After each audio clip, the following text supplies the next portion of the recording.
Not sure what time it is back on the East Coast, but I know it should be around midnight here. So I appreciate you guys being here and hanging with us throughout the game.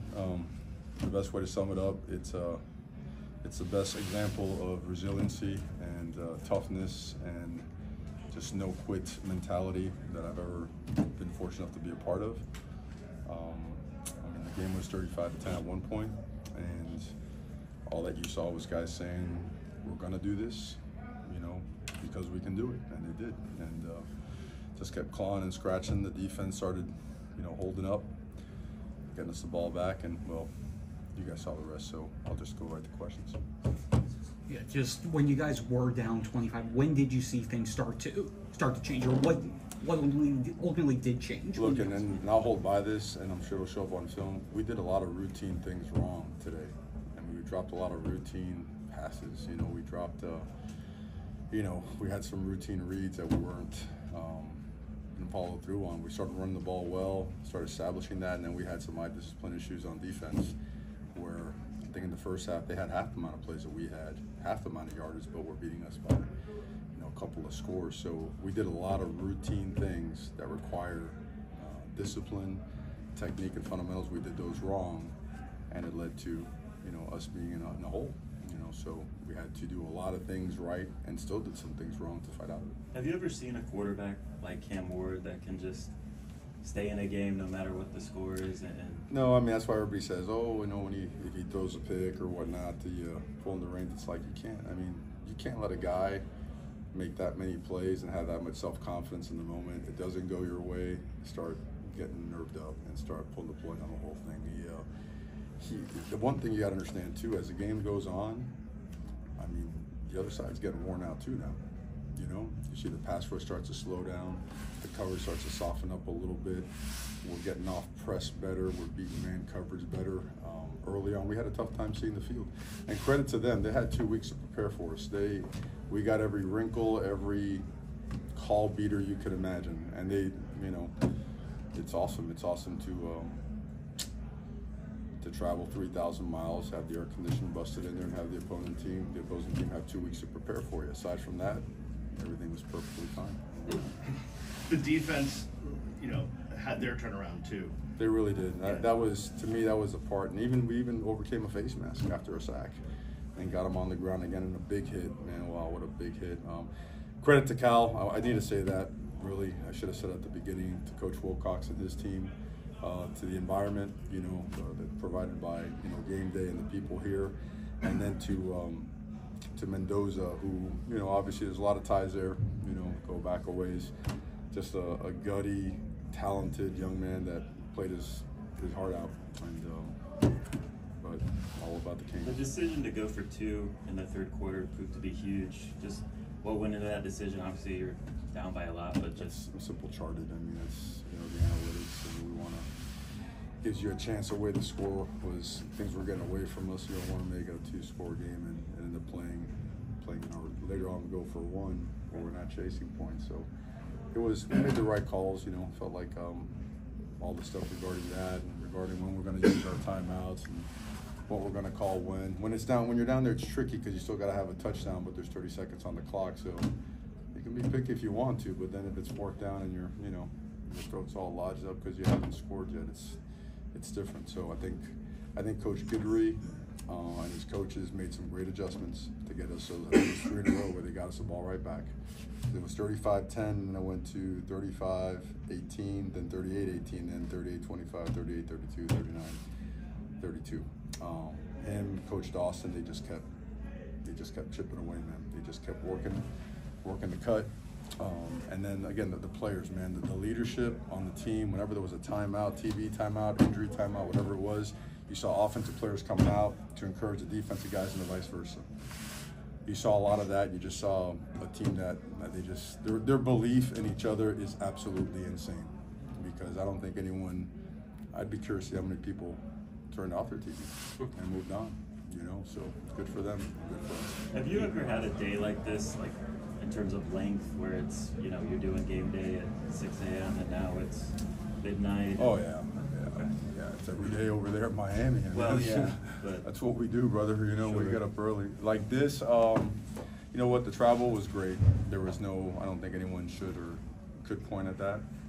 We handled it the right way. I think all the teams, for the most part, that traveled out west did a good job. Systems are in place, processes in place. So, but for the players, they want to play ball, you know. And we started out fast, but man, we sure made a.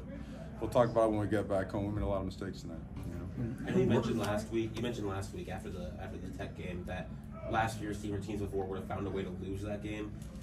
A game like tonight, I feel like maybe teams from the past couple of years might have found a way to just kind of let the game kind of play out. Where did you see the things are changing, the differences in their attitude? I think I need to do a better job articulating certain things because it comes across almost like, you know, down and I don't want to do that. You know, I don't. I know why it was so important to come back to Miami. Moments like this make it, you know, they validate all that stuff, is to get that thing turned, to be part of getting the thing turned where you fight to get it done, you find a way to get it done. But yeah, I don't know how many teams in the country would have come back against that defense. Okay, that defense leads the country in interceptions and is a top 10 defense from a production standpoint. So no, this team has got we could be so good, man, and we got to get there because it's because we have to, because we need to. A few more questions for Coach. To build on that, Mario, the bye week, is it coming at the kind of the right time to fix some of those mistakes? We're beat up. Yeah, we are. We're beat up. I mean, we had Ruben back tonight. You saw some of the impactful plays he had, but you look at game one, you know, when we were hitting on all cylinders early, we lost 4 guys that game. We lost Damari, we lost Ryan Rodriguez, Jalen Rivers, Ruben Bain, and those were 2 of those 4 guys went out for the coin toss. Those are important guys, you know, and it's been 6 weeks. And now Ruben looked great tonight, so he'll be at full strength. Elijah Alston, we expect him to be back when we get back as well. Jalen Rivers, we expect him to be back. Damar's going to take a little bit longer. And then 2 things that have to be done. Number one, we've got to get our guys healed up and rested and recovered, while at the same time, you know, polishing technique and fundamentals and diving deep into self-scout. And the second part is we got to get more guys, more of the reserves to play winning football for us. We've got to continue the process and the push for development so that guys can get, when they have meaningful snaps, that they're not just kind of eating up space, you know, that they're actually out there performing their job at a high level and making plays. Mario, last week you mentioned that you'll want game at the end to go on the rest with that last play. When they were reviewing for targeting, were you holding your breath a little bit on that last defensive drive? You know, I didn't. I just gave it to God and said, thank God, you know. And that's the way it should be.